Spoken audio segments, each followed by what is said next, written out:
saudara, khususnya kepada Pak Wedi yang sudah membuka sesi ini dengan baik sekali. Saudara-saudara, para tamu undangan dan yang lain-lain, cukup banyak tadi kita sudah mendengar dari Bapak Darmanadi Chandra, sehingga rasanya apa ya yang harus saya berikan pada kesempatan siang hari ini. Ya, paling tidak nomor satu saya harus sampaikan bahwa untuk berbicara di depan umum ini syaratnya rambut bebas. Karena Anda tadi melihat pembicara pertama tak berambut. Pembicara kedua juga tak berambut.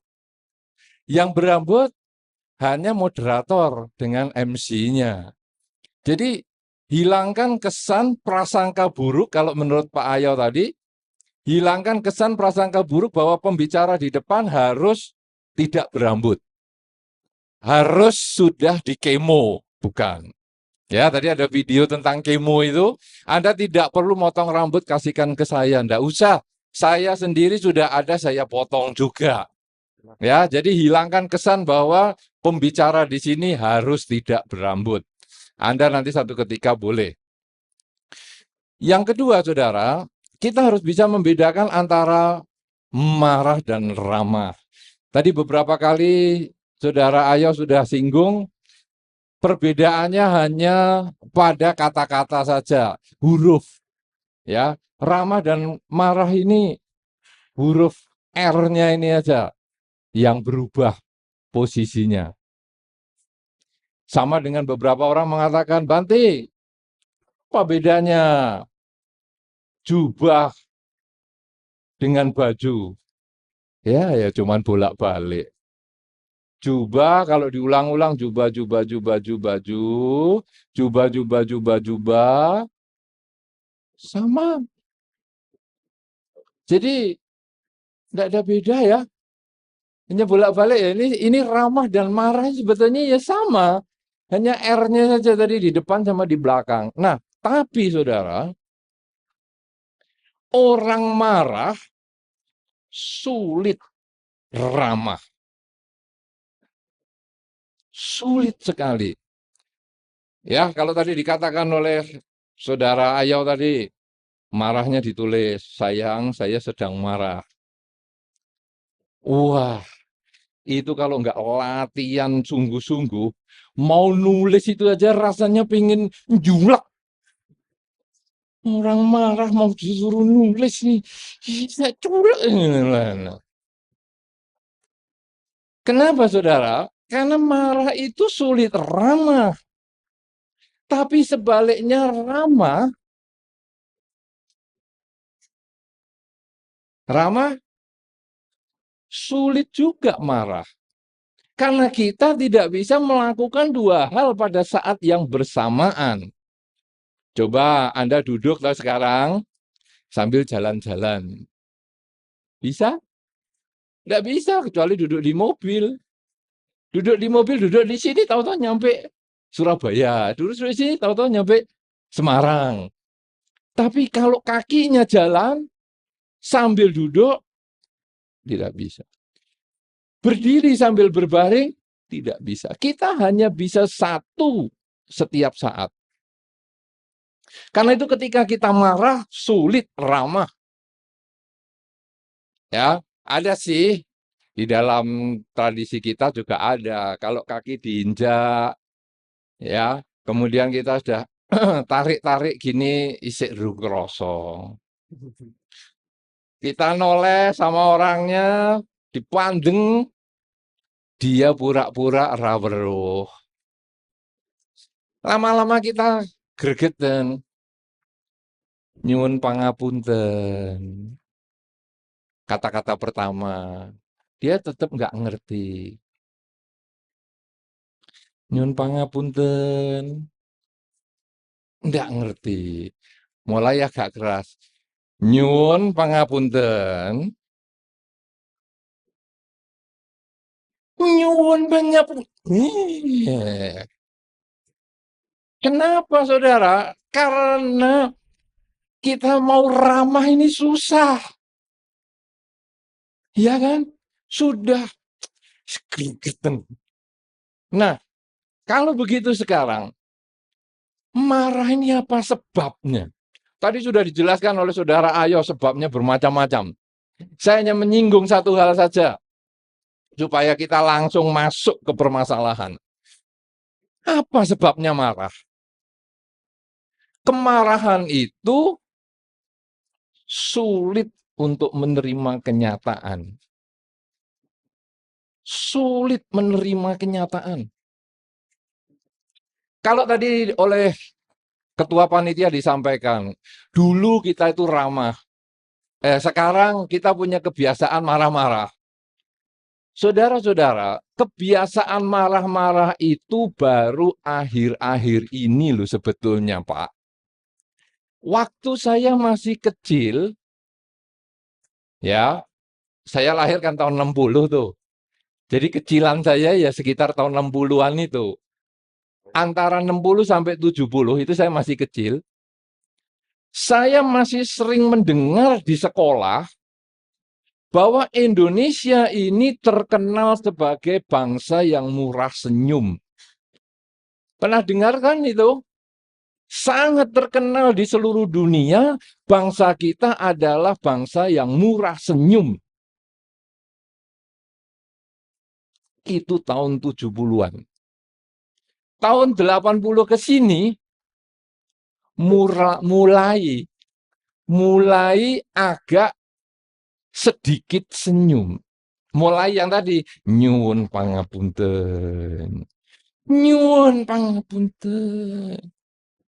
Nyuwun pangapunten nggih. Terus nyikut. Itu 80 sampai hari ini itu. Nah, sehingga kalau tadi dikatakan oleh Ketua Panitia bahwa sekarang ini sudah seperti kalau nggak marah kok rasanya duduk pimpinan. Rasanya di dalam kebudayaan kita, kata-kata itu belum ada itu. Kenapa demikian, saudara? Kenapa beberapa tahun yang lalu ketika paling tidak saya masih kecil dan Anda mungkin sebagian di antara Anda yang sudah senior, yang rambutnya sudah lebih putih daripada saya, pasti ngalami kok masa-masa ketika Indonesia dikatakan murah senyum. Kenapa kok bisa murah senyum? Kenapa kok bangsa Indonesia itu dulu ramah, sekarang marah? Dan kita mulai sekarang ini mulai berusaha berbuat sebaliknya. Biasa marah, kita mau balik ke ramah. Ada yang tahu sebabnya kenapa dulu lebih ramah daripada sekarang? Kenapa kira-kira? Ada satu filosofi di dalam masyarakat kita yang membuat kita lebih ramah, kurang marah. Salah satunya adalah kata-kata nrimo ing pandum. Sering mendengar kata itu? Sering mendengar? Prakteknya bagaimana? Nrimo ing pandum itu, ini saya harus terjemahkan bagi yang nggak mengerti bahasa Perancis ini. Nrimo ing pandum adalah menerima bagian masing-masing. Bahwa manusia itu punya porsinya masing-masing. Ketika seseorang menerima porsinya, ketika seseorang menerima kenyataan inilah yang memang milik saya, inilah porsi saya, maka pada saat kita bisa menerima sebagai milik kita, porsi kita, batin menjadi tenang. Tapi ketika kita, loh, porsiku kok mung setitik,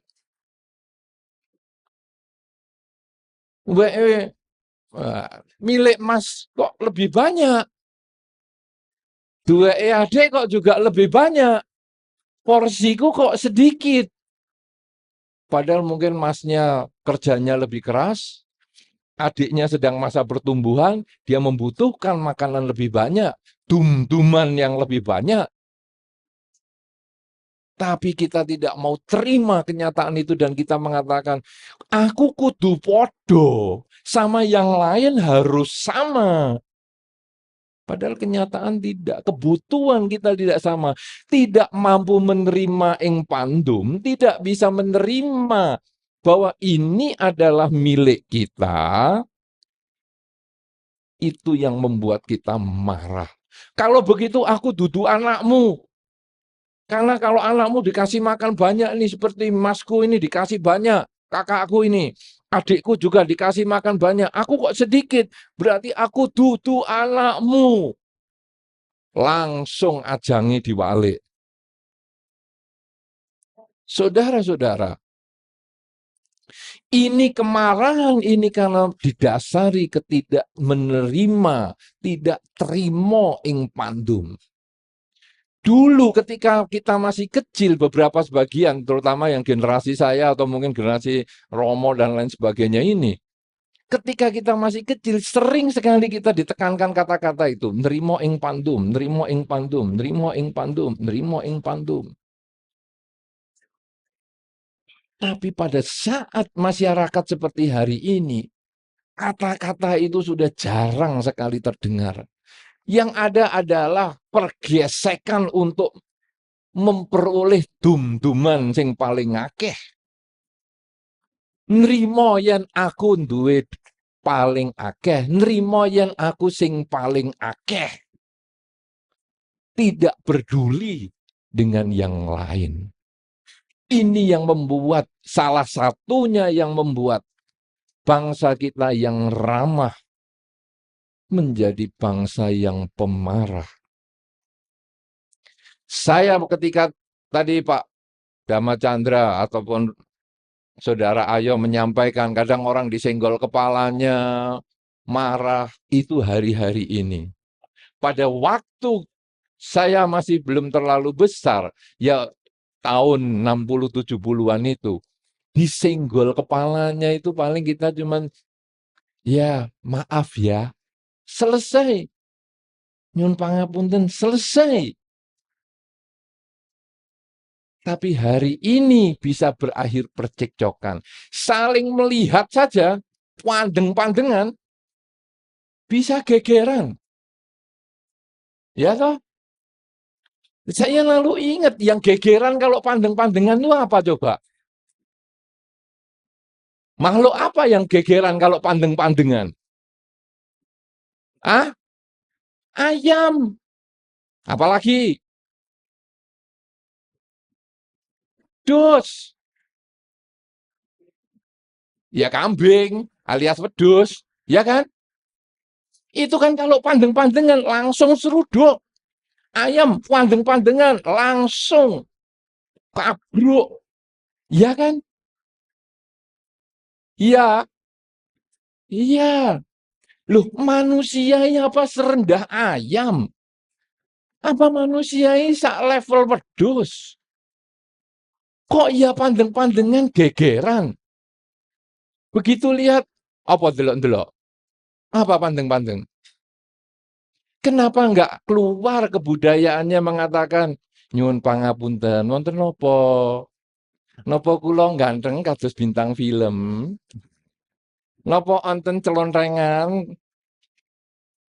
Nah, kan kita bisa tanya baik-baik. Kenapa kita harus marah? Kuncinya satu tadi saudara, kita tidak nerimo ing pandum. Nah, kalau kita mau lebih dalam lagi, apa yang menyebabkan kita tidak terima ing pandum? Apakah kalau nerimo ing pandum itu lalu kita balik ke tahun 60-an? Bukan, saudara. Karena kata-kata sesungguhnya di dalam masyarakat, di dalam tradisi Jawa sebetulnya luar biasa sekali.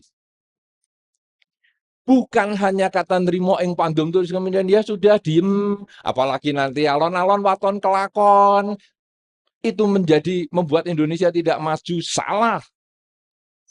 Kata-kata nrimo ing pandum, alon-alon waton kelakon, itu ada prosesnya. Nrimo ing pandum adalah yang pertama yang kita harus terima sebagai kenyataan. Yang kedua ada kata-kata toh jerbasuki. Apa? Mawa beo. Jerbasuki mawa beo. Kalau kita sudah nerimo ing pandum, kita harus punya jerbasuki mawa beo itu apa toh? Apa toh? Hah? Nggak tahu. Nggak tahu kok bengok buanter. Sing bengok sing tahu. Apa? Jerbasuki mawa beo untuk mendapatkan satu kebahagiaan membutuhkan perjuangan. Mawa beo bukan mawa geni. Ya, jaluk mawa nih. Ngudut bukan. Mawa itu adalah membutuhkan biaya, membutuhkan upaya, membutuhkan pengorbanan. Berarti kalau sekarang kita sudah nerimo ing pandum, ada harapan jerbasuki mawa beo. Berarti ada perjuangan yang harus kita tempuh. Kemudian baru alon-alon waton kelakon. Kenapa? Karena ini proses untuk maju pelan-pelan. Berikutnya lagi apa? Rawi-rawi lantas. Apa? Bluro-bluro?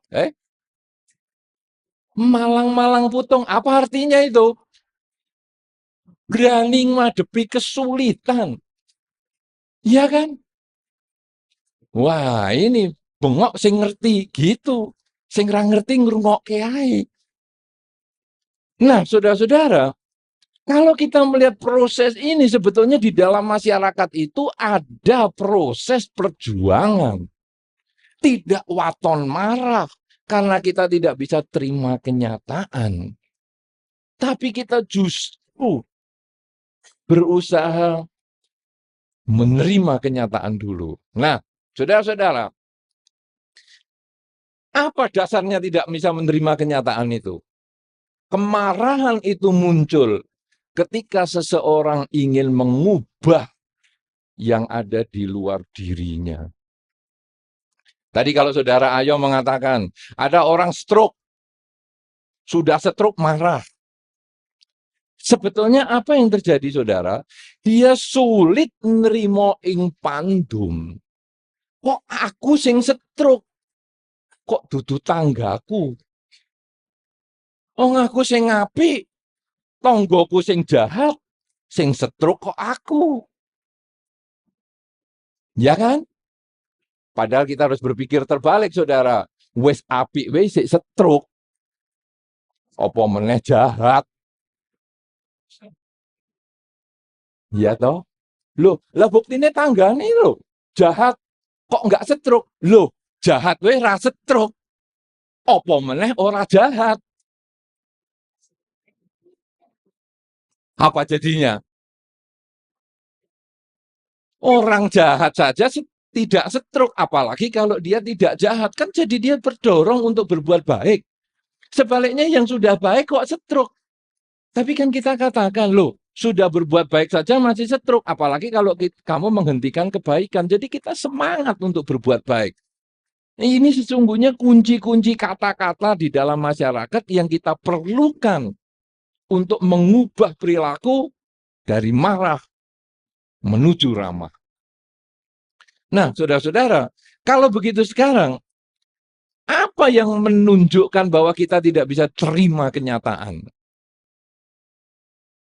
Bahwa tadi saya stroke, terus saya tidak bisa terima kenyataan. Apa? Kok aku sing loro? Ini yang membuat kita marah. Kemudian masyarakat Indonesia kita, ini kalau bapak-bapak dari kepolisian juga pasti tahu. Kenapa kok banyak kemarahan? Salah satunya kan karena kesulitan ekonomi. Ya kan? Jadi orang mengatakan, aku jengkel sama kamu loh, di rumah ini duit gue tuku berasnya nggak ada. Loh, apa kalau duit nggak gue tuku beras nggak ada terus ngamuk itu apa terus metu duitnya? Apa tukul sendiri duit itu? Kan tidak. Nah, tapi itu dijadikan alasan. Kenapa, saudara? Karena kita sulit menerima kenyataan kok aku di zaman seperti ini randui duit. Ketika sebelah bisa nyicil sepeda motor, kok aku nggak bisa? Ketika sebelah bisa beli televisi, kenapa aku nggak bisa? Ketika sebelah bisa kawin lagi, kenapa aku kok nggak bisa? Lah umurku sih 15, ngeyel mau kawin.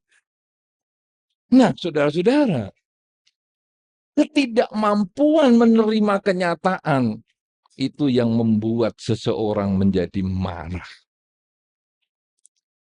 Apa tandanya ketidakmampuan itu? Tandanya adalah dia membuat pertanyaan. Kenapa? Kata mau marah itu selalu dimulai dengan kenapa. Ayo, marah apa misalnya sekarang? Marah mecahke piring. Kenapa?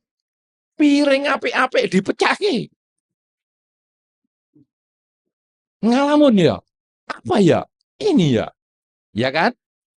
Kata kenapa itu adalah tandanya Anda marah. Kenapa kalau biasa-biasa? Kenapa ya? Siang-siang gini kok ongkep biasa. Kenapa siang-siang gini ongkep? Ya wis mau ngamuk itu. Ya kan? Ada enggak kata-kata lain selain kenapa? Hah? Ada enggak, saudara? Apa misalnya? Hah? Kata-kata yang menunjukkan marah itu selain kata kenapa ada enggak? Hampir belum ketemu toh.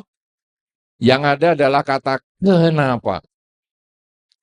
Ketika kita jengkel dengan pasangan hidup, seperti tadi yang dikatakan saudara Ayo tadi, ditelepon pasangan hidup. Kenapa kamu telepon sekarang? Ini bukan waktu yang tepat untuk kamu telepon. Kenapa? Aku jengkel jadinya. Kalau tadi video-video itu juga, itu pertanyaannya cuma kenapa? Kenapa kamu ketika dikasih hadiah mobil nggak telepon sama aku? Kadung dicor. Kenapa nggak ngomong? Kenapa? Iya kan? Kenapa kamu ngajak anjingmu? Kok nggak ngomong? Kadung aku wis emosi. Loh, yang disalahkan orang lain terus. Kenapa tanganmu nyamplak-nyamplak? Ya, pertanyaan kenapa adalah awal seseorang itu mau mengubah dunia, mau mengubah lingkungannya, mau mengubah sekitarnya. Dan pertanyaan kenapa itu nanti akan berakhir dengan kekecewaan. Karena kita tidak bisa mengubah kenyataan. Satu contoh, Anda sebagai orang tua, ada yang sudah punya anak. Tapi Anda yang belum punya anak, Anda pasti sudah pernah jadi anaknya orang. Ada satu ketika Anda mungkin mengatakan, kenapa aku jadi anakmu? Kok bukan jadi anak tetangga? Itu sudah tidak nerimoin pandum. Itu sudah kata-kata yang marah. Itu kata-kata yang ingin mengubah kalau bisa orang tuaku yang tetangga sana. Jangan aku. Kenapa aku stroke, kakiku nggak bisa jalan, jengkel. Kenapa aku harus minum obat? Kenapa aku harus begini? Kenapa aku harus begini? Kenapa aku harus kerja di sini? Kenapa? Itu yang membuat kemarahan muncul. Saudara-saudara sekarang, renungkan di dalam kehidupan Anda sehari-hari. Kalau Anda sering mengatakan kenapa, emosi Anda akan tinggi sekali. Kenapa nak kamu sekolahnya jauh-jauh, bikin aku kalau antar jemput capek. Kenapa bapak ini gajinya kecil? Jadi aku kalau masak susah. Blonjo sakmene diubat-ubet, nggak nyambung. Kenapa? Bojoku apa tadi? Amboy apa? Seksi, jadi seksoy. Nah, kenapa bojoku seksi jadi seksoy? Nah, ketika kita kenapa, sudah alamat ini mau geger. Ya, nah nanti kalau Anda sama anak kecil ini juga, kenapa kita cilik yuk melayu kono melayu gini. Ini berarti memarah sama anak kecil ini. Renungkan itu ya. Kata-kata pertama kalau kita mau marah, kenapa? Setuju? Cocok? Tenane? Cocok? Nah, marah terjadi karena kita bertanya, kenapa?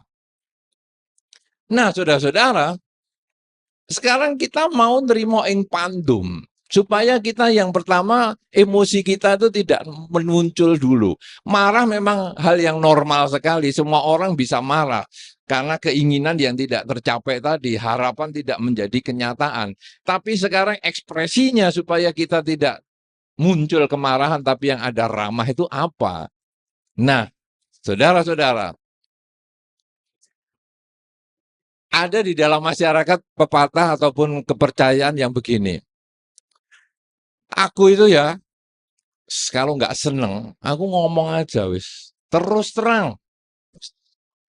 Kalau pengen marah, marah saja. Apalagi sudah dikatakan oleh Pak Ketua, ini sekarang kalau bukan tidak marah, tidak bisa marah, berarti bukan pimpinan. Aku sekarang kalau marah, marah saja. Siapa kira-kira yang setuju gitu? Daripada dimpet stroke. Jadi marah, marah aja, dar-dar, beres. Rampung, turu enak. Siapa yang setuju begitu? Satu. Loh kok ngomong siji?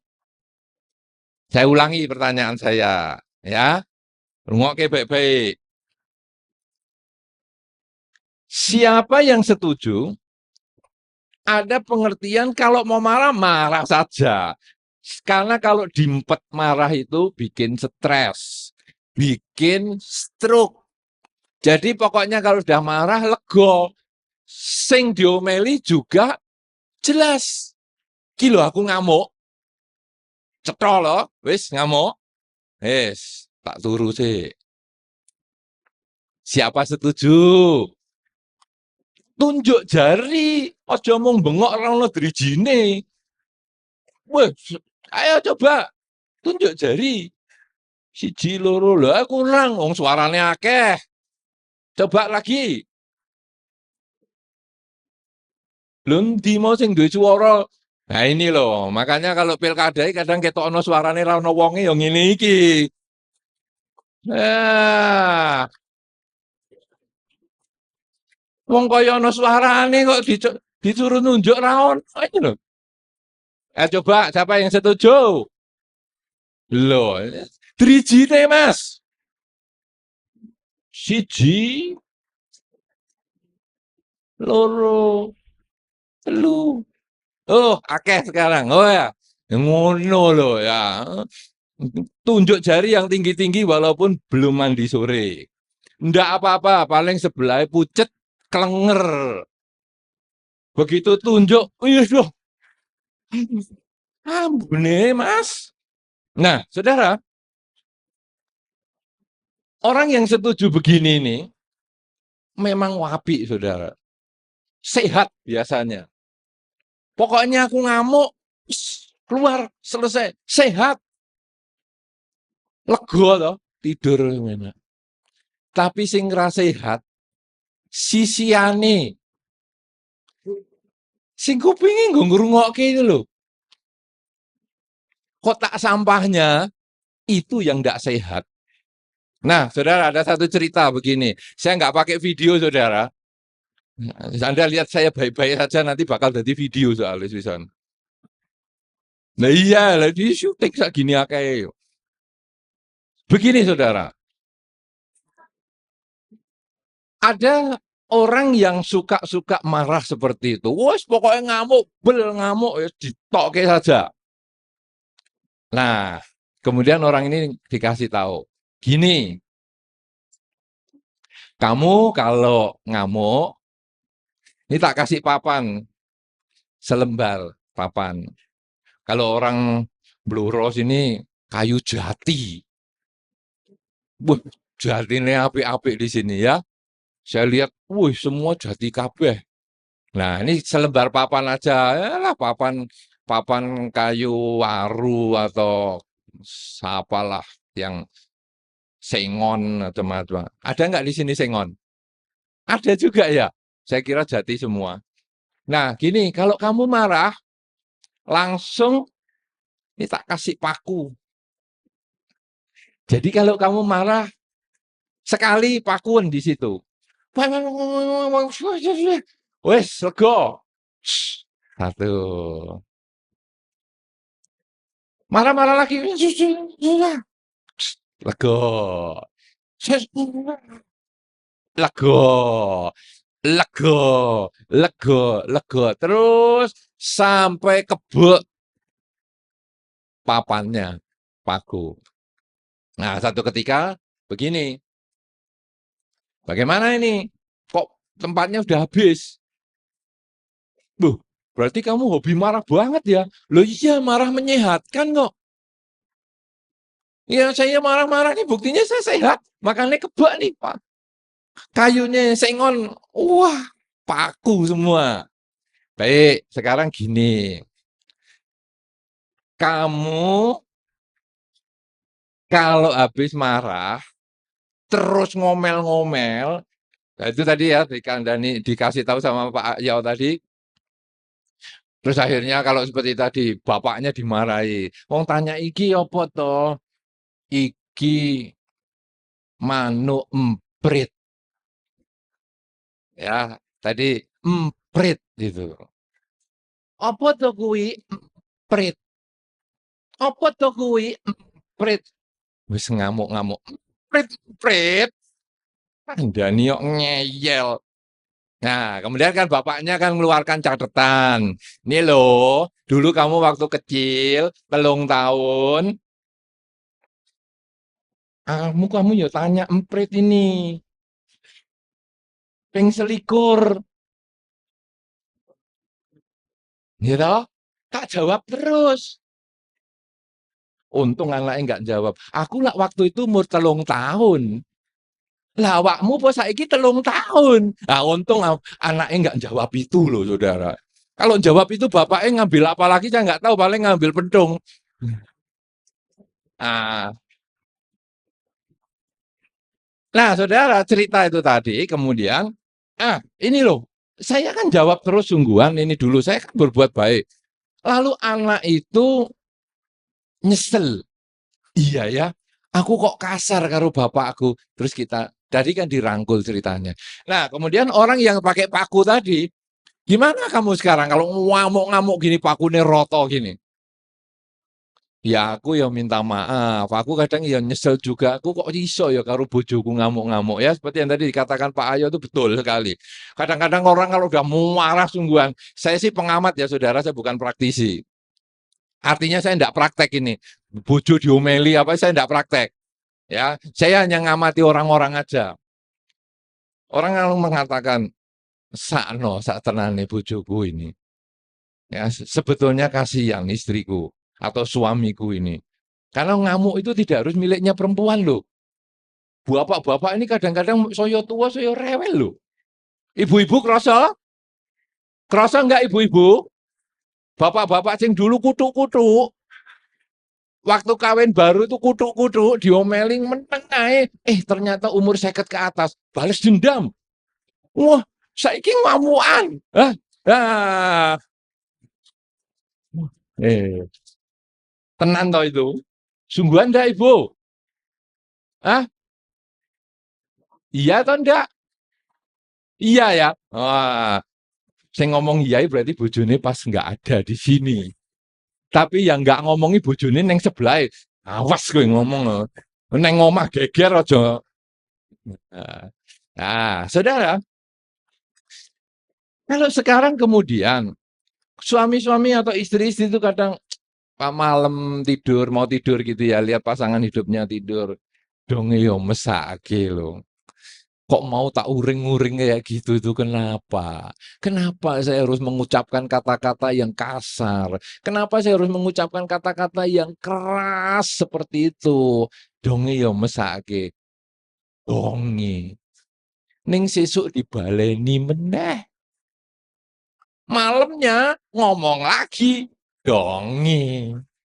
Sesuk dibaleni meneh. Terus. Nah, saudara, lalu orang yang tadi masang paku itu, gimana kamu sekarang kalau kamu sudah terlanjur memaki pasangan hidupmu, memaki pimpinanmu? Wah, bos itu sekarang kadang diomeli juga loh. Bos, kamu tuh jangan marah-marah terus, bos. Tak tinggal kamu nggak iso popo loh. Loh,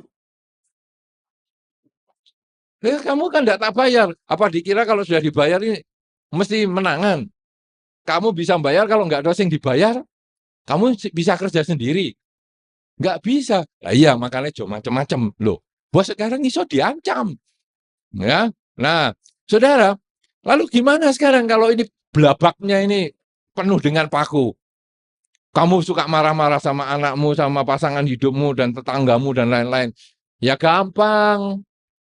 Saya minta maaf. Saya kalau sudah merenung gini ya memang mesake. Nggak sepantasnya saya mengeluarkan kata-kata yang kasar gitu. Ya sudahlah, saya minta maaf sama dia. Oke, kalau kamu gini, minta maaf sama orang-orang yang kamu sakiti, cabutan pakune ini. Anggepen kamu sudah nggak marah sama dia. Oke, tak cabut. Nah, jedut. Sorry ya, bojoku. Minta maaf, saya dulu kalau ngamuk-ngamuk sama kamu. Cedut. Sorry ya tetanggaku. Kalau waktu kamu nyetel radio kenceng-kenceng tak buandem omahmu. Ya, nganggo waktu sak kepel. Ya, jadi pecah kocone, minta maaf.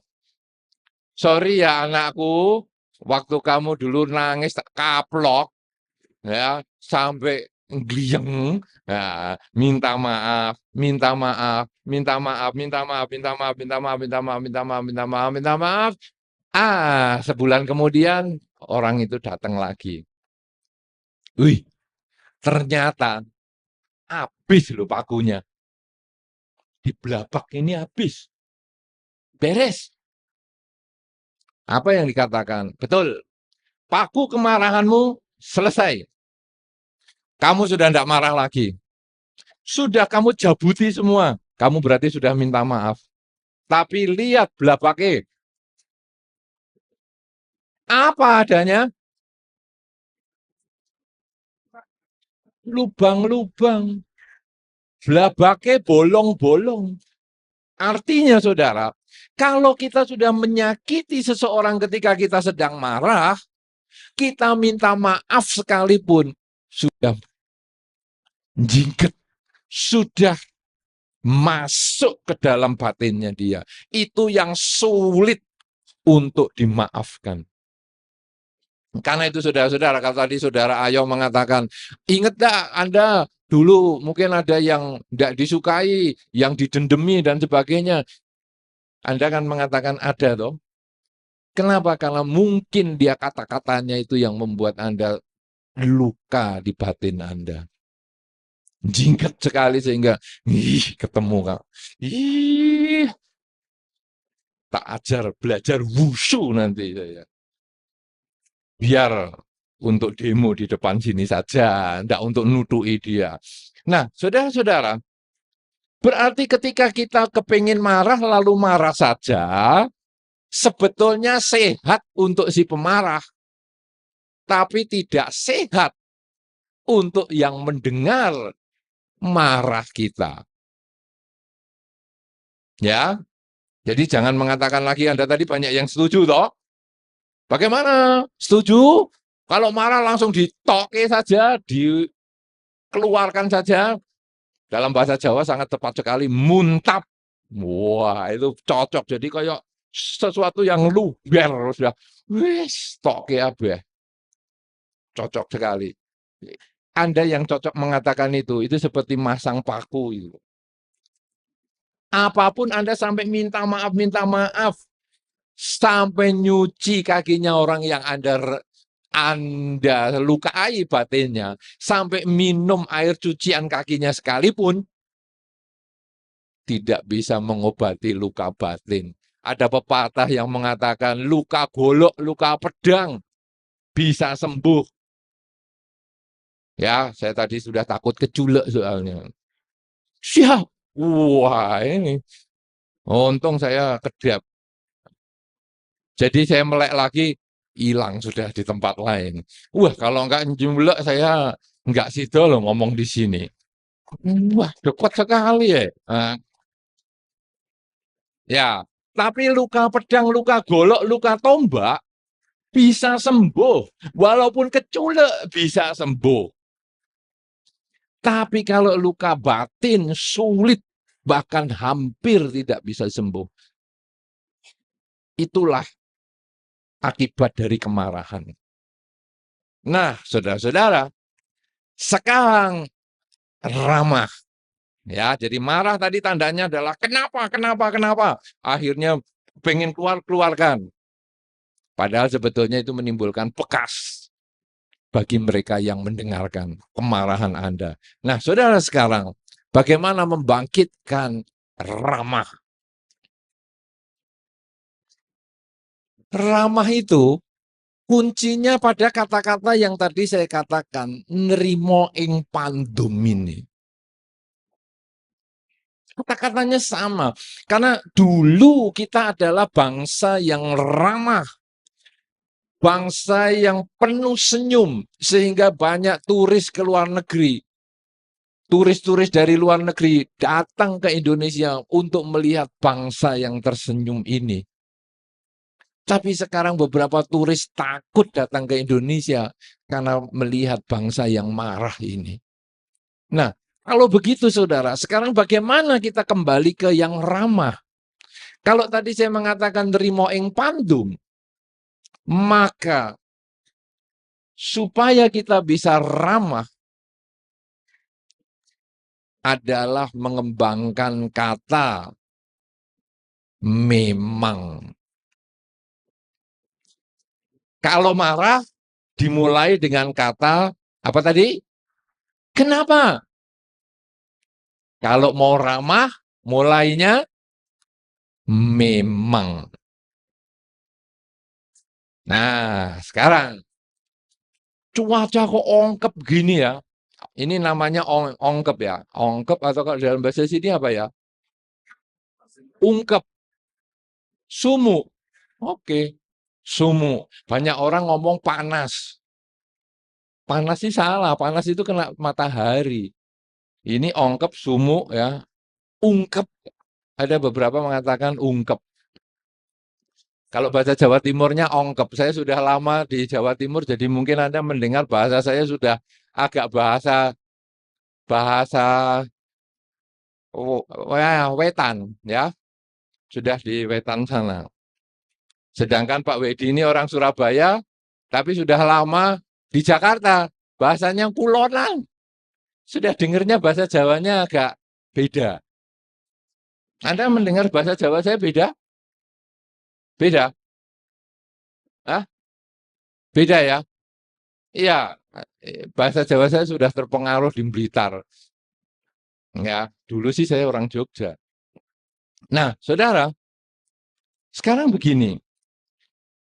Ramah itu dengan menggunakan kata memang. Kita lihat tadi, ketika cuaca ungkep atau sumuk seperti ini, kemudian Anda mengatakan, kenapa? Kenapa bisa sumuk atau ungkep gini? Padahal ini AC-nya sudah hidup semua. Kenapa? Oh, awas ya. ini nampaknya terlalu banyak orang datang. Lain kali aku kalau menyelenggarakan begini, orangnya 3 orang aja. Biar ISIS. Karena kita sudah marah. Anak kecil lari-lari. Kenapa anak kecil lari-lari? Endi mboke bapake? Tak boleh anake sapa iki? Mau marah itu saudara. Ya kan? Karena dimulai dengan kata kenapa. Sekarang bandingkan. Kalau dengan kata memang.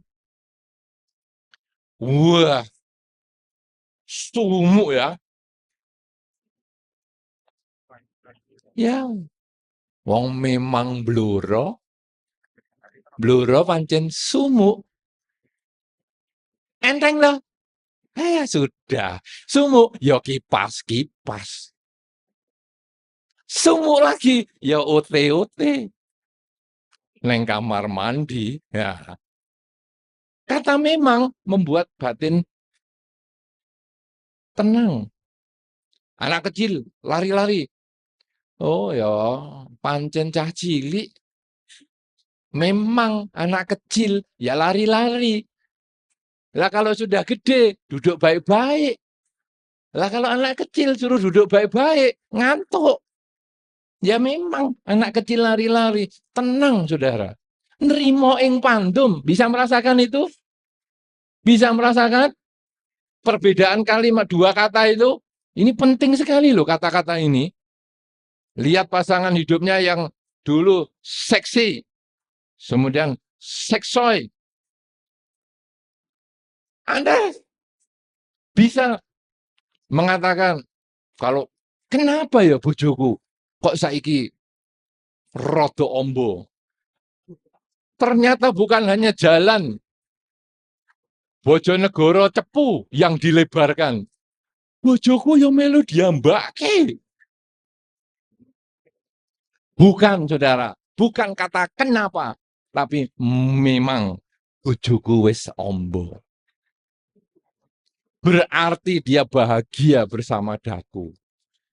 Kalau bojoku, boleh tepuk tangan. Ya.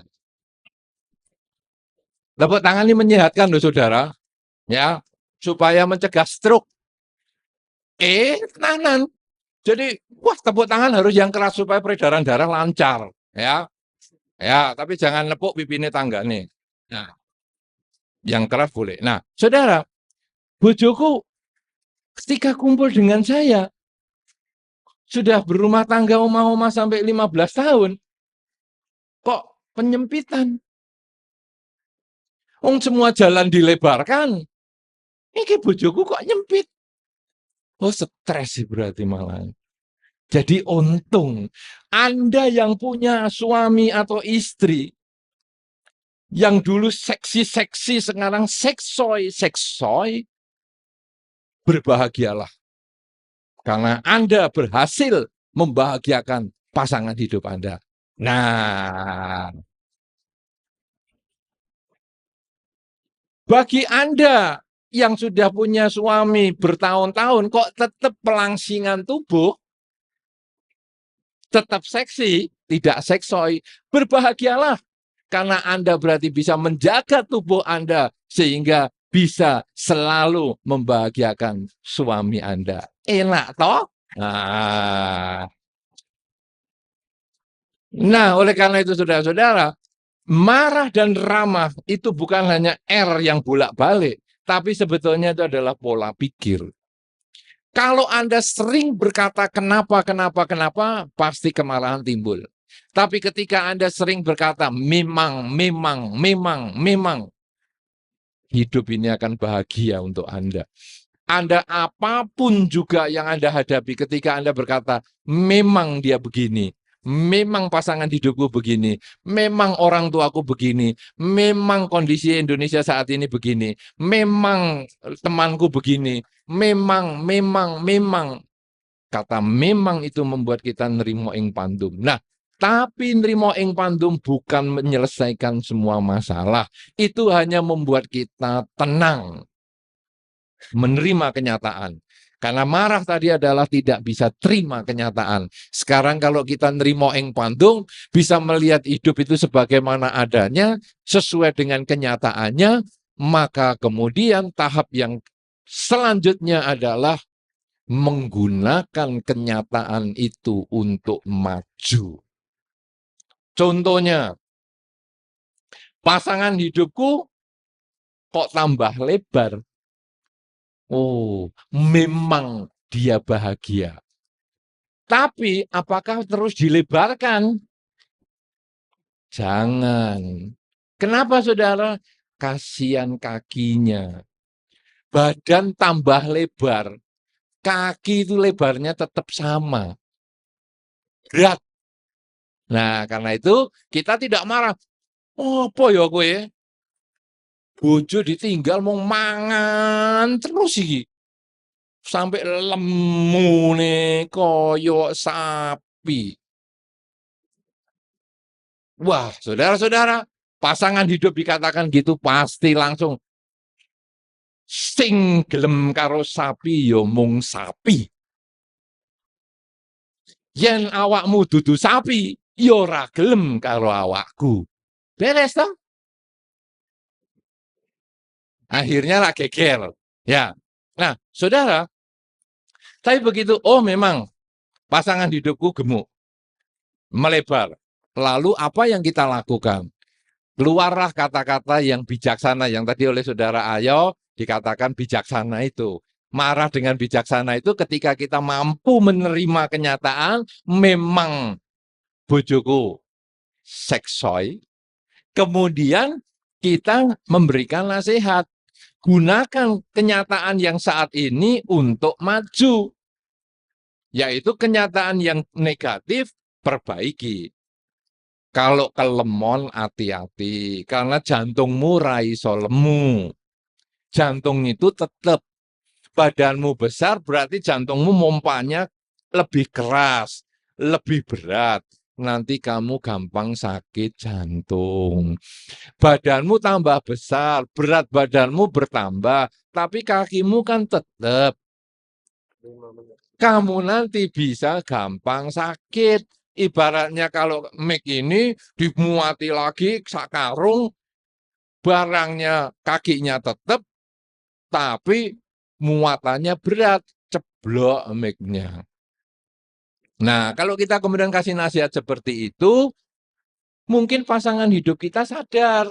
Dan akhirnya dia bisa mengikuti program yang untuk mengurangi berat tubuhnya. Kan seperti itu enak kalau ada kesadarannya. Tapi kalau dilok-lok, oh kamu ini mesti di rumah makan banyak ya. Wah makanya kemarin beli beras sekarang beli lagi. Masa tiap hari beli beras? Lah yang beli nemong 1,5 kilo ya tiap hari beli. Ngono kok protes. Nah, saudara, kemudian kalau sekarang anak kita atau tetangga kita atau kondisi bangsa dan negara kita. Misalnya ada yang tidak cocok dengan diri kita, maka yang pertama kita hanya mengatakan memang seperti ini. Memang tetanggaku begitu, memang anakku begitu, memang kondisi bangsa kita baru seperti ini. Ada bencana alam dan sebagainya. Memang itu dulu. Sehingga kita nerima ing pandum. Menerima itu sebagai kenyataan. Karena menerima kenyataan itu sangat sulit. Ya, kita hanya selalu berpikir apa yang kita inginkan, bukan apa yang kita lihat hadapi sebagai kenyataan. Tapi kalau sudah kita terima, ya memang tetanggaku begini, memang anakku begini, memang kondisi bangsa ini sedang banyak bencana. Nah, kemudian kita cari nilai positif sama nilai negatifnya. Tetanggaku suka rame. Nilai negatifnya.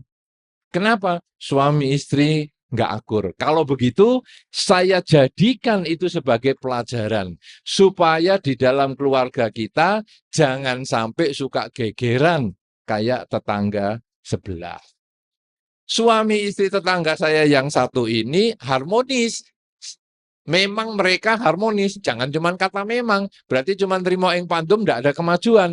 Tapi sekarang jadikan keluarga sebelah ini sebagai pelajaran. untuk akhirnya kita jadikan, oh rumah tangga kita berarti juga harus harmonis. Kita contoh cara-caranya dia menjadi keluarga harmonis. Kemudian ada bencana alam. Wah, memang ini kita tinggal di negara yang sedang ada banyak bencana. Baik, kalau begitu kita harus cari sebab. Apa itu? Wah, kalau bencana alam seperti ini ya. Kalau gitu saya harus banyak-banyak berbuat baik. Saudara, bencana alam ini sepertinya tidak milih ya. Betul toh? Sepertinya tidak milih toh. Tapi ada pilihan loh saudara. Saya tadi dengar di mobil, sungguh-sungguh terjadi kisah yang ada di kasus wedhus gembel Merapi. Ada yang mau ngungsi. Kemudian ketika keluarga ini sudah kumpul di mobil, ada barang yang ketinggalan. Sudah mau budal, ada barang yang ketinggalan. Sehingga salah satu anaknya ngambil barang. Nah, jadi dia naik, masuk ke rumah, naik ke lantai 2. Wedhus gembel datang. Namanya wedhus, dia posisinya pas di rendah. Jadi si anak ini ketika di teras, dia bisa melihat keluarganya disamber wedhus gembel itu habis. Sak mobil. Mati semua. Hanya dia yang selamat. Bencana kelihatannya tidak milih loh saudara. Tapi milih. Kenapa kok orang ini bisa pas naik?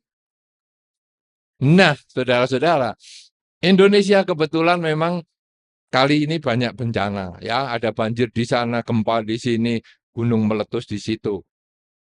Tapi saudara, ketika kita tinggal di seperti ini, pertama kita harus nerimo ing pandum. Gak usah banding-bandingkan. Beberapa orang mengatakan, oh enak ya di negara sana, oh enak ya di negara sini. Sering saya katakan, kalau enak di negara sana dan di situ, kenapa kamu nggak pindah sana? Kenapa kamu tetap di sini? Iya toh? Lah kalau sudah ngomong enak sana, enak situ, kenapa nggak pindah sana? Ya akhirnya kan seneng di Indonesia. Keliling-keliling di seluruh dunia, saudara. Indonesia enak tenan. Ya, makanya, wah, sip. Makanya kalau dulu dijajah sampai 350 tahun. Kenapa? Karena nggak ada yang seenak ini. Nah, saudara, tapi bencana datang. Apa yang terjadi? Terima dulu itu sebagai kenyataan. Waduh, ini kita tinggal di negara yang ada beberapa bencana. Kan bencananya juga nggak tiap hari tuh. Wah, negara Indonesia negara bencana, ngawur itu. Ya, itu karena tidak tiap hari dan tidak di semua tempat. Kemudian setelah kita terima kenyataan, lalu kita belajar dari contoh tadi. Ternyata bencana yang kelihatannya luar biasa itu milih orang. Siapa orang yang dipilih? Adalah orang yang mempunyai kebajikan yang cukup. Beberapa orang yang ternyata terlambat naik pesawat, pesawatnya ceblok, mati semua. Untung saya terlambat, jadi saya tidak ikut mati. Kan bisa kejadian seperti itu, saudara. Kemudian kasus waktu bencana tsunami di Aceh yang beberapa tahun yang lalu, itu juga begitu. Ada satu orang yang dari Aceh pergi ke Medan, pulang, loh, keluarganya habis semua. Begini kok ada yang selamat? Ini ada pilihan berarti. Kalau begitu saudara, kita tidak perlu pindah negara. Kita tidak perlu pindah kota. Kita tidak perlu kemana-mana. Tapi kita mengembangkan kebajikan. Kebajikan dengan badan, kebajikan dengan ucapan, kebajikan dengan pikiran. Karena itu yang akan menyelamatkan kita dari berbagai bencana. Karena kita tidak akan pernah melawan bencana. Tidak bisa melawan bencana. Di seluruh dunia pun ada bencana. Gunung berapi di seluruh dunia ada. Banjir di seluruh dunia ada. Ya, gempa bumi di seluruh dunia ada. Bahkan Jepang sebetulnya jauh lebih banyak gempa buminya daripada Indonesia, sehingga disebut negara gempa bumi di situ. Banyak sekali. Tapi yang paling penting kita selamat dari semua kesulitan, selamat dari semua bencana. Apa itu modalnya? Kebajikan. Oleh karena itu saudara-saudara, supaya kita tidak marah, hindari kata-kata kenapa dia begitu. supaya kita ramah adalah memang dia begitu. Kemudian setelah kata memang dia begitu, lihat dua hal, nilai baik dan nilai negatifnya.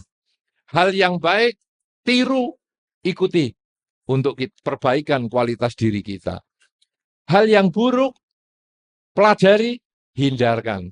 Sehingga hasilnya nanti kualitas diri kita setiap saat, setiap hari akan selalu meningkat. Yang baik akan bertambah baik, yang buruk akan kita hindari. Dan hasilnya bukan hanya tidak marah, bukan hanya menjadi bangsa yang ramah, tetapi kita menjadi bangsa yang selamat dari berbagai kesulitan. Karena kita bisa berada di tempat yang tepat pada waktu yang sesuai. Jangan kita datang di satu tempat, justru di situ baru ada bencana. Tapi ketika kita berada di tempat itu, semua bencana menjadi tidak ada. Kalau kita bersama-sama saudara Anda dan keluarga Anda di masyarakat Anda bisa bersama-sama membangun bangsa yang ramah lagi, bangsa yang selalu mengutamakan kebajikan dengan badan, ucapan, dan pikiran, maka saudara, di dalam masyarakat ada satu keluarga yang baik, yaitu keluarga kita. Kalau keluarga kita yang baik ucapannya, baik perilakunya, baik pikirannya ini ditiru oleh keluarga-keluarga yang lain, maka di dalam bangsa kita ini ada satu masyarakat yang baik, yaitu masyarakat tempat kita tinggal. Kalau masyarakat yang tempat kita tinggal dengan kebaikan lewat badan, ucapan, dan pikiran ini ditiru oleh masyarakat-masyarakat lain di bangsa kita, di Indonesia, maka ada bangsa Indonesia yang baik dengan perilakunya, dengan ucapannya, dan dengan pikirannya, yaitu bangsa tempat kita tinggal. Dan kalau bangsa yang tempat kita tinggal ini baik ucapannya, pikirannya, dan perilaku badannya, maka bisa dijadikan contoh untuk bangsa-bangsa yang lain di negara-negara yang lain, maka akan ada dunia yang ramah, ucapan baik, perilaku baik, cara berpikir baik, yaitu dunia tempat kita tinggal. Karena itu, dunia yang ramah, dunia yang tidak marah, dunia yang baik ucapan, perilakunya maupun pikirannya bisa terbentuk ketika kita mulai menjadi orang yang ramah, orang yang baik perilakunya, ucapannya, dan juga cara berpikirnya. Inilah yang perlu saya sampaikan. Semoga selalu berbahagia.